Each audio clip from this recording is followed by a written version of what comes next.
¿Qué tal? ¿Cómo les va? Bienvenidos al canal del Círculo de Escritores de Ensenada. En esta segunda entrega, en esta segunda entrevista, una verdadera cuenta pendiente para el Círculo de Escritores. Estamos en la casa de Jorge Daniel Testori, quien muy amablemente nos recibió para conversar un rato de literatura y de un poco más. Jorge, ¿cómo estás? ¿Qué tal, Ariel? Mira, muy agradecido. Buenas noches que hayas venido acá para hacer este intercambio, una charla. Y esto me parece que es brillante para hacer una relación entre el lector y el escritor. Porque de esa manera creo que estamos entre todos formando como un círculo virtuoso en el cual se buscan lectores, eso potencia a que los escritores tengamos más amplio nuestros lectores y aparte producir obras, venderlas y que esto signifique que se vaya desarrollando en Ensenada entre lectores y escritores ensenadenses un vínculo un poquito más importante. Así que este canal que estás organizando yo creo que es un punto de apoyo y de partida para algo bien grande, ¿no? Bueno, es la misión del Círculo de Escritores de Ensenada difundir las obras y los autores locales, así que estamos muy contentos realmente de poder estar conversando con vos. Bueno, Humberto Eco decía que la obra de arte se completa con el lector, ¿no?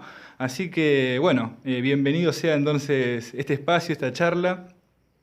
Jorge Daniel Testori es docente, periodista, escritor, licenciado y profesor de geografía en la UNLP.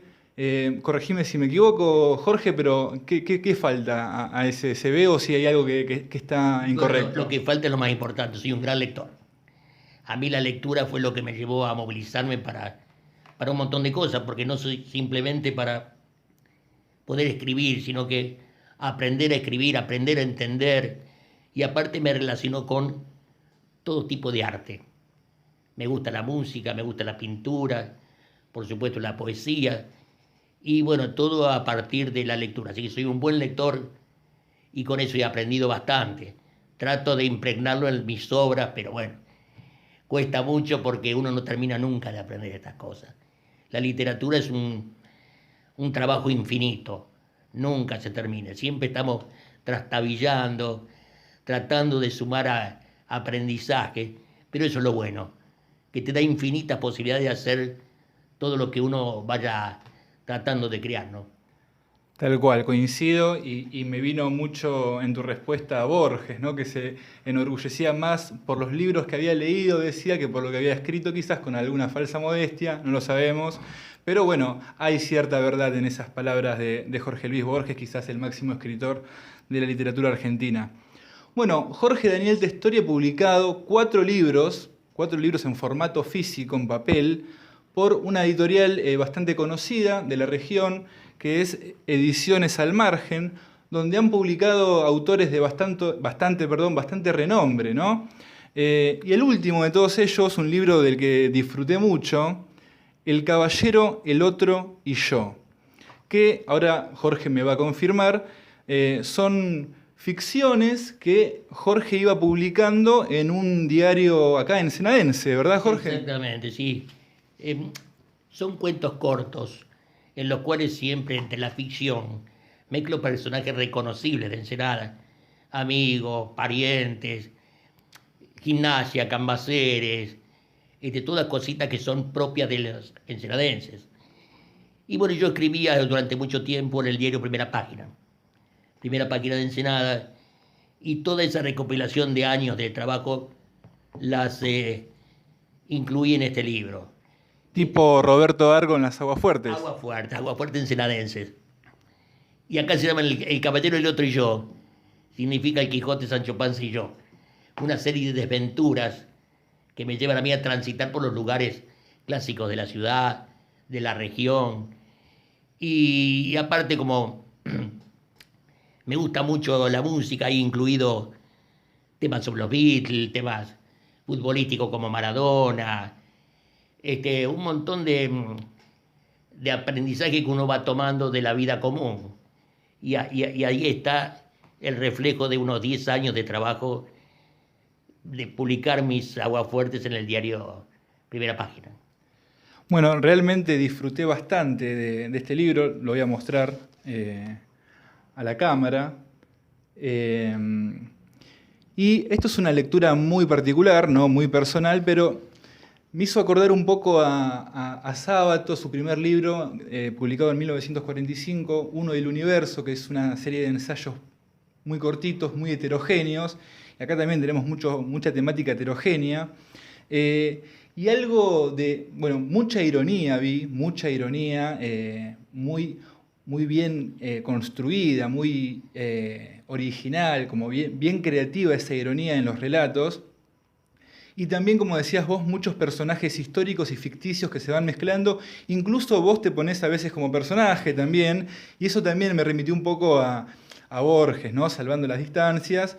Pero bueno, es una lectura muy personal, pero aparecen personajes, como decías vos, de todo tipo. Entonces, la pregunta que te quería hacer es: influencia, Jorge, influencias de la literatura o del mundo de la cultura en general, que te hayan inspirado para escribir estas aguas fuertes ensenadenses, como llamabas. Bueno, en cuanto a la literatura, tengo dos como imágenes que siempre traté de, no de imitar, sino de, que era lo que más me llegaba. Roberto Ar, por supuesto, con sus aguafuertes porteñas, con El amor brujo, El juguete rabioso, Los siete locos, Los lanzallamas. Para mí una de las novelas Como dijiste vos, fundamentales. la ironía, La ironía. el juego de las palabras. A mí me gusta mucho jugar con las palabras, jugar con las frases, tratar de ser original en lo posible.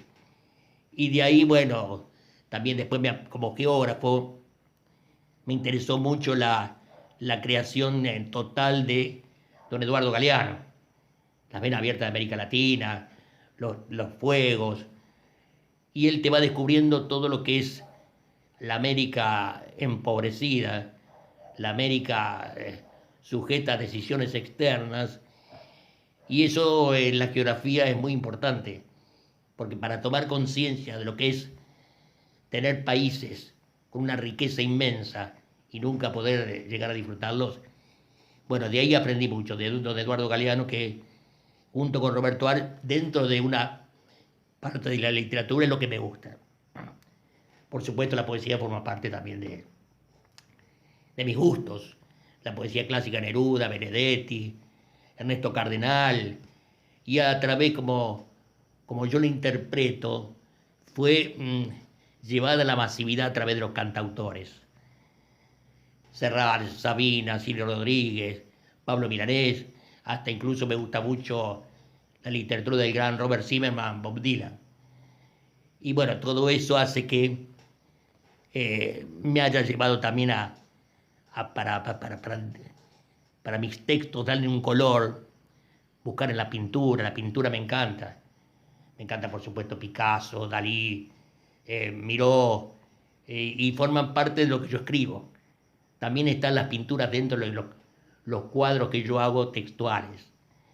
Y bueno, y escribo poesía, pero no tengo la fuerza. Tal vez sea un poco descreído de mí mismo. Tengo una poesía que a veces la recuerdo. A veces. Tal vez sea, como decimos, un poco irónica todo. Confieso que toda palabra es prescindible. Y al elegir algunas, estoy optando entre una desgracia soportable y una eficacia impertinente. Debería el poeta masticar cada frase y ser como una tinta venenosa. Hubo una vez una sonrisa en mis ojos. Se le llevaba un pibe en el bolsillo del guardapolvo. La traicionaba una mujer diciendo que me quería. La escupía un viejo. La meaba un perro. Moría. Como desconfiando de mi capacidad para juntar palabras. Desconfío de mis propias palabras, pero me encanta la poesía. ¿Esto es tuyo lo que Sí, acabas sí, de leer? Totalmente, sí, sí. Es muy profundo, es muy profundo. Por eso, al tomar la poesía con tanta seriedad, sé que me falta mucho, pero yo escribo poesía, tengo muchas poesías escritas. La publicás en Facebook, me En Facebook decía. está todo lo mío. Yo todo lo que produzco lo pongo en Facebook. Jorge Daniel Testori, pueden verla todos los que quieran. Ahí están mis textos, mis poesías, con las pinturas que a veces elijo para poner el decorado y bueno, toda la suma del arte me encanta. Incluso he escrito algunas canciones que canta un amigo. Mi amigo se llama Ale Asnaghi y canta canciones de tipo melódicas con ciertas letras, digamos, que tengan una relación con la vida, las vivencias. Y lo pueden ver en YouTube también, ¿eh? Este grupo de canciones que escribimos juntos. La verdad que quedé bastante sorprendido con esta poesía que nos recitaste. Toda palabra es prescindible, decía, ¿no? Confieso que toda palabra es prescindible. Bueno, y después seguía algo así como la no elección de las otras palabras posibles, ¿no? Y al elegir algunas, no estoy más que optando entre una desgracia soportable y una eficacia impertinente. Es lo que perturba a todo poeta, me parece. Claro, nunca llegas a convencerte. Cuando la escribís estás contento. Cuando la relees, me falta esto, me falta el otro. Bueno, son momentos. Uno, que tiene varias etapas de escribir, a veces reniega de lo que escribió al principio. Es mi caso. Eso es el caso de todos. Pero sin embargo, en su momento, era lo máximo. Claro. Uno está convencido que lo que escribió es bueno. Pero después uno, bueno, vamos creciendo. A veces puede gustar o no, pero uno, al jugar con las palabras, al investigar en las frases, al tratar de ser original, vamos creciendo, vamos creciendo. Sí, y toda obra, como decías vos, es el reflejo de un momento de la vida también, ¿no? Sí, y quizás esa obra publicada, vista con ojos del futuro, a veces nos da un poco de pudor, pero también nos hace crecer también, ¿no? Porque está lo que decías al principio vos, el encuentro con el lector. El encuentro con el lector te enriquece, ¿no? Entonces, quizás si no la publicabas nunca esa obra, el crecimiento hubiese sido distinto, ¿no? Quizás. Jorge, déjame preguntarte... Bueno, este primer libro, El Caballero, el Otro y yo, lo descubrí en la biblioteca acá de Cambaceres. Justamente ahí lo presentaste en el año 2018. El libro es de 2016, pero lo presentaste en el 2018 en el Club de Cambaceres, que está acá a la vuelta. Acá a la vuelta, cerquita, sí, sí. La biblioteca es una de las bibliotecas públicas más importantes porque está llena de trabajo de las bibliotecarias, de material importantísimo, y tiene una actividad que me encanta, que llevan la biblioteca a la calle, llevan la biblioteca a las escuelas, la biblioteca va a las plazas. Es una tarea infinita, pero es una forma de sembrar. Hay que sembrar literatura, lo que están haciendo ustedes. Y es lo que tendrían que hacer todas las bibliotecas, me parece. Bueno, de hecho, la biblioteca de Cambaceres, por esta labor de sacar a la biblioteca de las penumbras que suelen encasillarse a veces y llegar a la calle y llegar a los lectores, fueron reconocidas con el último premio Fuerte Barragán, acá en Ensenada. En la biblioteca Cambaceres, que también es una biblioteca que yo le tengo mucho afecto porque iba de muy niño, que mi mamá me llevaba y ahí empecé a leer mis primeros libros. En la biblioteca Cambaceres también me encontré con, yendo para atrás, tu segundo libro, que sería el tercero en realidad publicado, que lo muestro también en cámara, que acá no hay ficción, ¿verdad? Esto es, vos me corregirás, es la historia de la Escuela Industrial de Ensenada, la técnica número 2. Exacto, la Escuela Industrial se fundó en el año 1949. Fue la primera escuela industrial de acá de la región, la primera escuela secundaria, porque no había escuela secundaria. La escuela de enseñanza media es del año 61, 62. Y tuve que ir al pasado, preguntar a gente que estuvo en los inicios.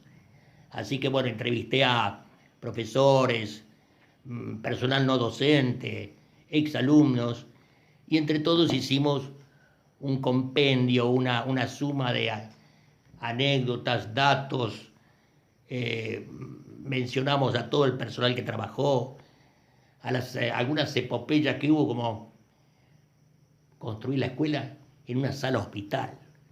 La escuela comenzó en la sala hospital que estaba en la calle Silotti y Perú, que era un edificio desvencijado. Y como era una escuela técnica, entre profesores y alumnos la reconstruyeron. Esa fue una epopeya. Trabajar, incluso hay anécdotas, como por ejemplo, cuando se construyó el primer taller en donde estaba hoy la escuela nueva, era de chapas y con toda una estructura de hierro. Para formar esa estructura de hierro, los profesores salieron a la noche a robar vías del tren. No te puedo creer. Por supuesto fueron descubiertos, pero perdonados, porque era para un acto humanitario y educativo, y así que Las vías del tren que no estaban en uso. ya estaban levantadas, Claro. y ya dejaron de funcionar. ¿Qué hitos podemos encontrar en este libro para destacar de la Escuela Técnica número 2? Bueno, en los años 70, exactamente, creo que en el año 73, ¿La toma de la escuela? toma de la escuela, se ocurrió un hecho en el cual querían que el título de técnico pasara de 6 años de cursada a 9, para una población de gente trabajadora. Escuela secundaria 9 años, casi imposible, porque necesitábamos una salida laboral rápida, más rápida, no tan rápida, pero importante.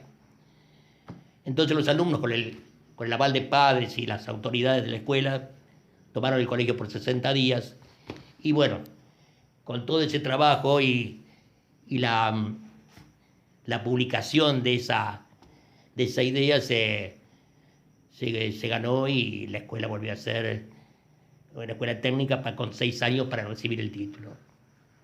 Mi escuela industrial y El Caballero y el Otro Yo son los dos libros que yo conocía tuyos, Jorge, porque los encontré en la biblioteca de Cambaceres, ¿no? Ya que estamos, recomendamos desde el Círculo de Escritores de Ensenada visitar las bibliotecas de la ciudad, de la región también.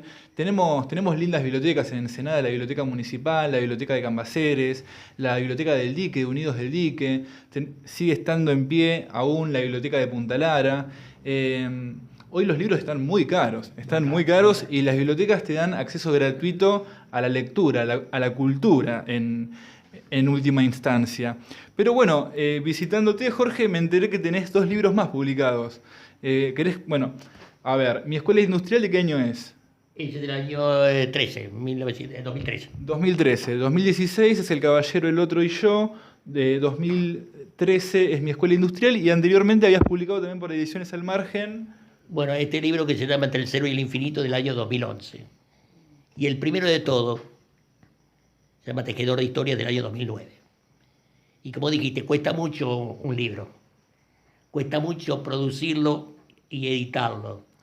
Y acá tengo que mencionar al amigo y profesor Carlos Ferrari, que fue director de Cultura, que a través de su predicamento y casi mi obligación, dijo: Jorge, con tus textos que tenés, ¿por qué no editamos un libro? Así que él consiguió la editorial del amigo Raúl Ordenavía, financió mi primer libro, y así que lo presentamos en la Bicatación con un éxito lindo, porque fueron toda gente conocida, gente amable. Qué importante ese primer impulso, ¿no? Mirá todo lo que vino después. Claro, fundamental. Aparte creyó en mí. Leyó mis textos como un amigo, como uno que le presta a un conocido: mirá, escribí estos. Y bueno, gracias a él después continué profundizando mis trabajos. Son cuentos cortos, acá siempre el primero es una recopilación de muchos años, de lo que yo venía escribiendo hace tiempo. O sea, me fue fácil porque ya estaba. Suele pasar con el primer libro. Con el primer libro. Ya el segundo, tomé los temas, algunos temas que había escrito, y los fui desarrollando un poquito más, tratando de darle un poquito más de vuelo.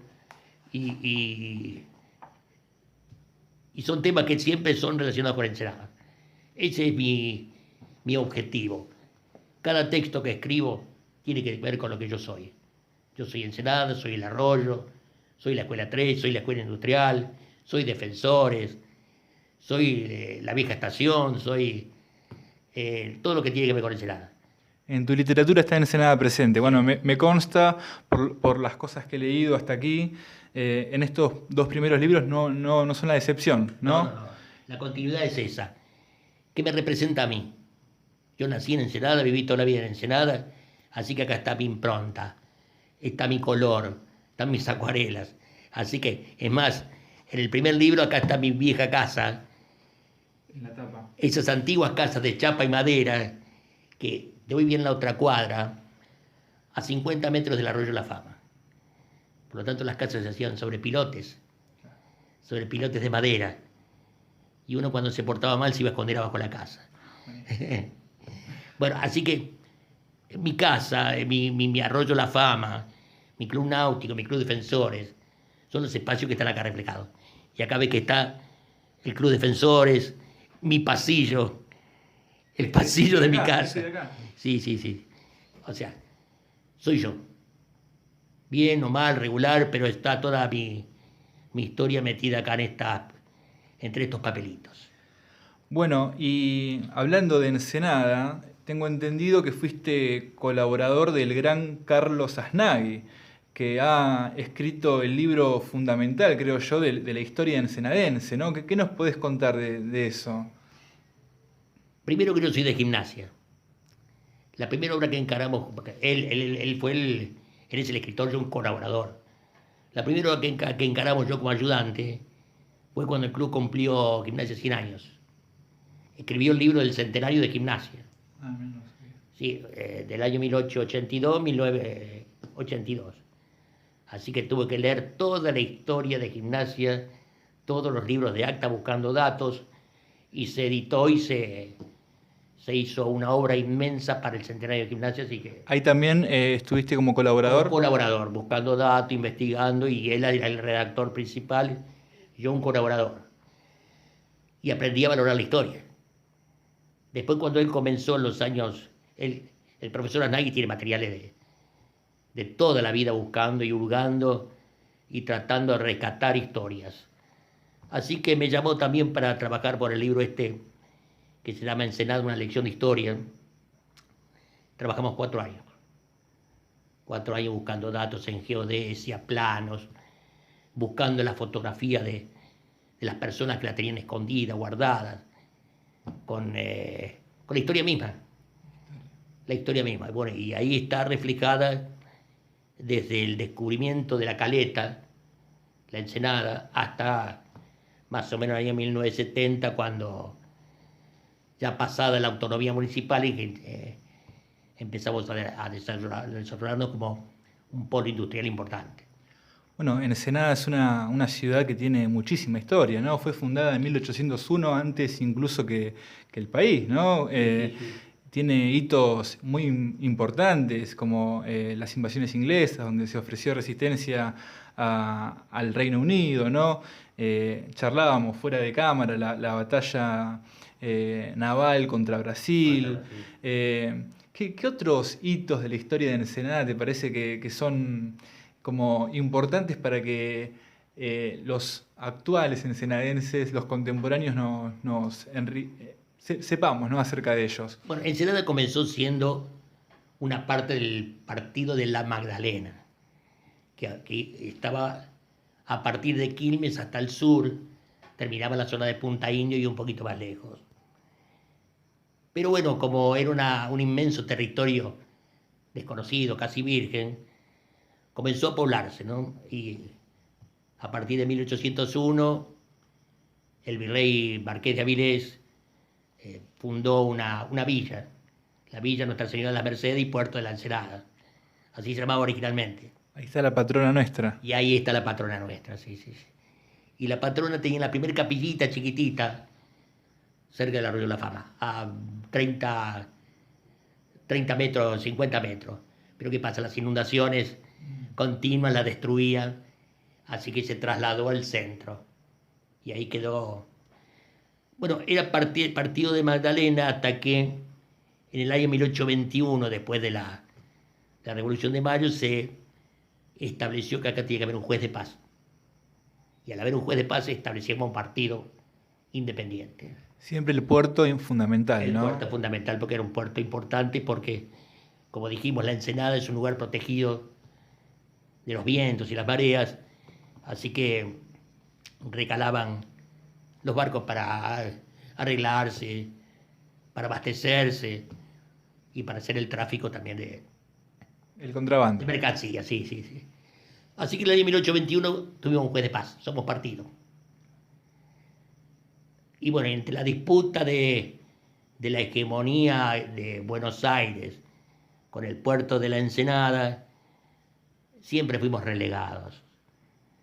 Hasta que por ahí por un acuerdo político entre nación y provincia, se estableció que había que fundar una ciudad capital para la provincia de Buenos Aires. Se le llamó La Plata. Y La Plata se convirtió en la nueva capital y todos los sectores aledaños fueron absorbidos. Ensenada dejó de ser un municipio, pasó a ser una localidad, un suburbio. En 1882. En 1882, un suburbio. Al ser un suburbio, ya perdía la autonomía para decidir sus propias autoridades, las decisiones de cómo desarrollar su economía, qué había que privilegiar para el desarrollo. Fuimos un barrio olvidado. Y ahí está la otra epopeya.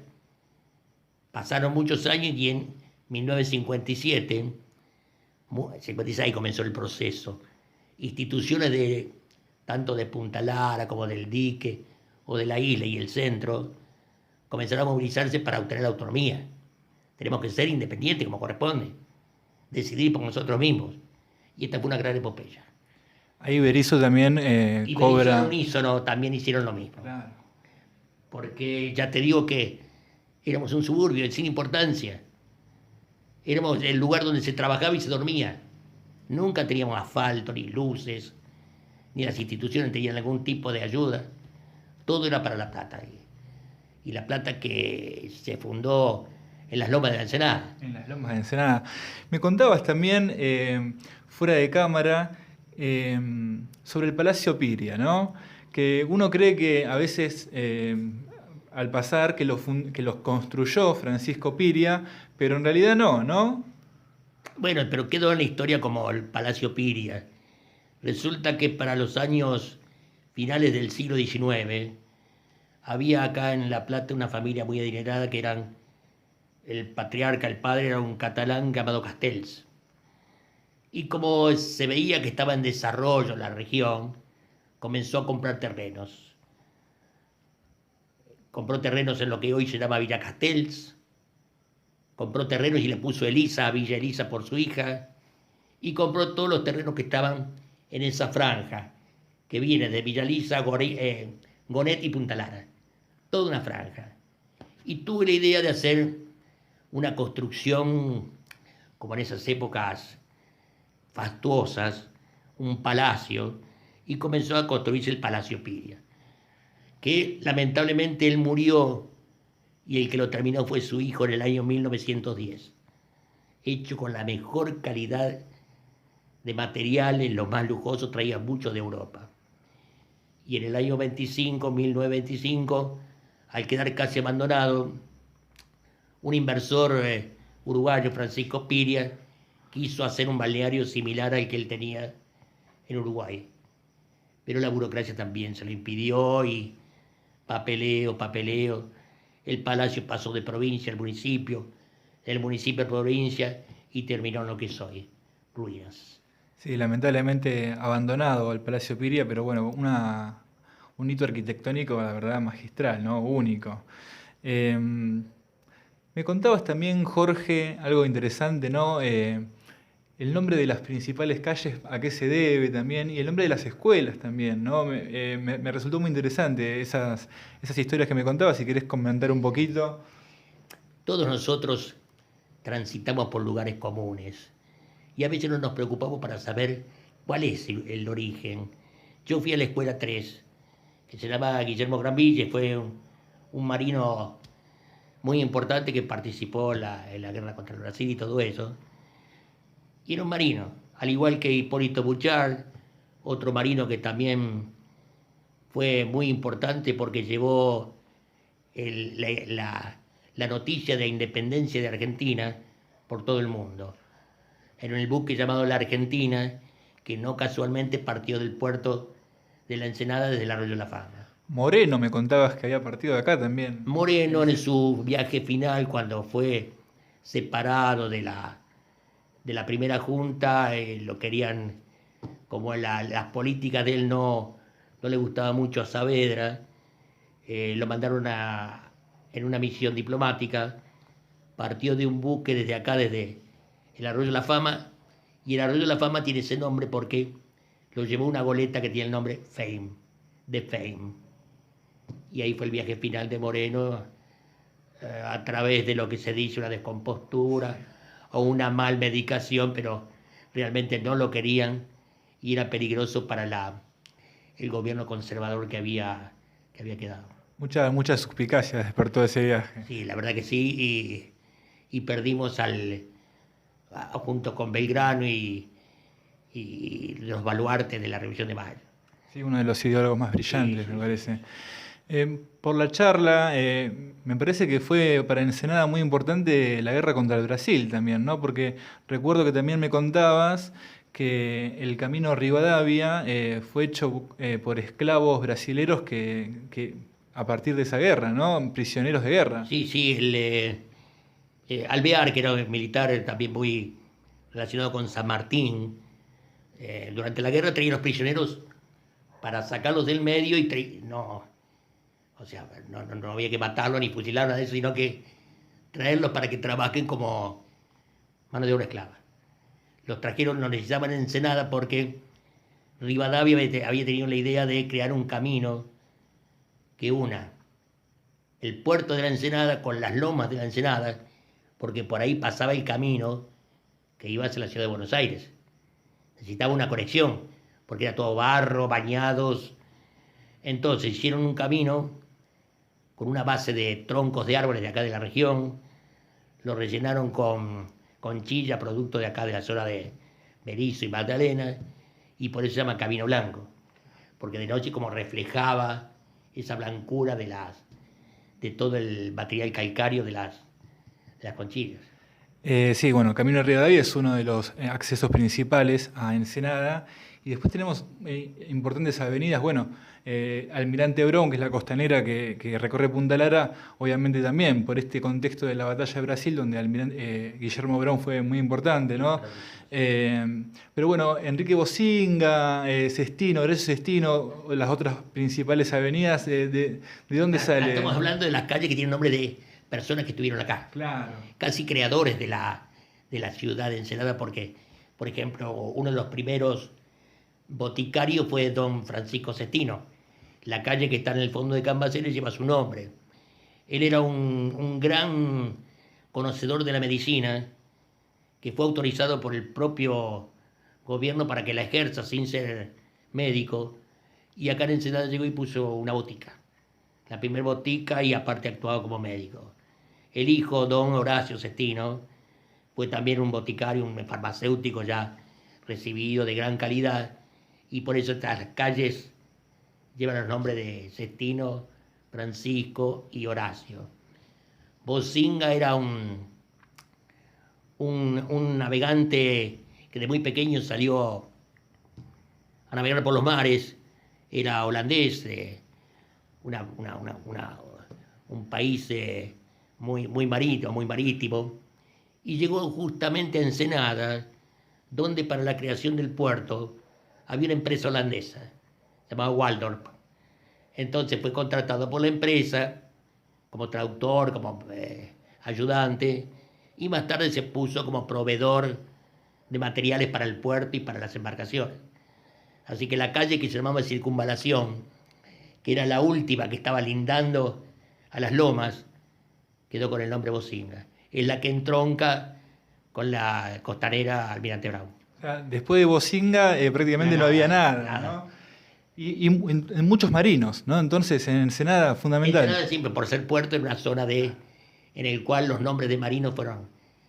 En la isla Santiago está la escuela Comandante Jorge, era griego, Hipólito Buchar, un francés, la escuela 2, Guillermo Granville. La escuela secundaria técnica se llama Guillermo Brown. ¿Cuál? La técnica 1. La técnica 1. Brown, creo que es. O Liniers. No, Liniers es con industrial. Claro, sí. Claro.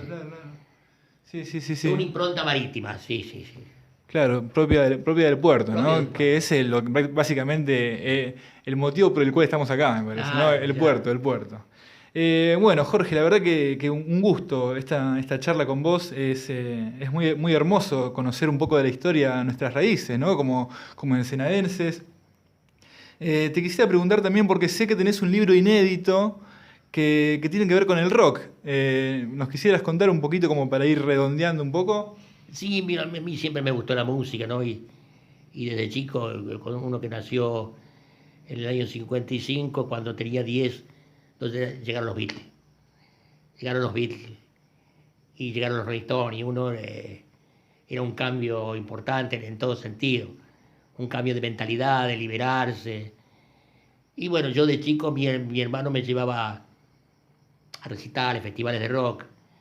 Así que yo desde los años 60 y pico ya empecé a ver mucho rock, escuchar mucha música. Incluso yo estudié música. Soy un pésimo músico. Mira. Estudié en la Escuela de Arte de Berisso Mira. y en el Conservatorio de Ensenada, que estaba en la calle Sarmiento. Y bueno, y he escrito un libro con todas las experiencias de haber ido a conciertos, festivales, aparte de algunas ficciones sobre el rock. Y además yo coleccionaba mucho material. Tenía una colección de la revista Pelo, que eran como 500 ejemplares. Tengo la revista Cantarrock, la revista Mordisco, así que hacía todo un análisis de las ediciones musicales, de los conciertos, de los festivales y mi apreciación de lo que me gustaba y lo que no dentro de la música. Así que ahí tengo un libro, ya está escrito, son 32 capítulos y algún día lo vamos a editar. Bueno, Jorge, ojalá que sí sea. La verdad que ha sido un gusto charlar con vos. Espero que te hayas sentido cómodo vos también. No sé si tenés ganas de contarnos algo más. No, lo que tengo ganas de agradecerte porque la lectura, que es un fundamento para la educación, tiene que ser manifestada, tiene que ser mostrada, tiene que ser desparramada por todos lados. Así que bueno, es un canal que tenemos ahora, que lo estás manejando vos y agradecido no solo por mí, sino por todos aquellos que tienen las ganas de producir, de hacer texto, escribir poesías, llevar la literatura a todos los rincones donde se pueda degustar estas cosas que no solo instruyen, sino que llenan el alma. Bueno, Jorge, la verdad que muy, muy gratas tus palabras. Nobleza obliga, no soy el único que está con esto. Marcos Arena y Karina de Blasis también son parte del Círculo de Escritores de Ensenada. Y bueno, ha sido un placer charlar con Jorge Daniel Testori, una personalidad de la cultura muy reconocida y muy querida acá en Ensenada. Era una verdadera cuenta pendiente. Así que bueno, muchísimas gracias, Jorge. Y bueno, espero que lo hayan disfrutado ustedes también del otro lado. Lo que tengo que pedirles también es que se suscriban al canal, que compartan este video, que le den me gusta, que comenten. Si tienen alguna historia ensenadense, pueden dejarla en los comentarios. Y bueno, y nos estaremos viendo en un próximo video. Muchas gracias, Jorge. Agradecido, Daniel. Ahí va. Hasta la próxima. Hasta la próxima, nos vemos.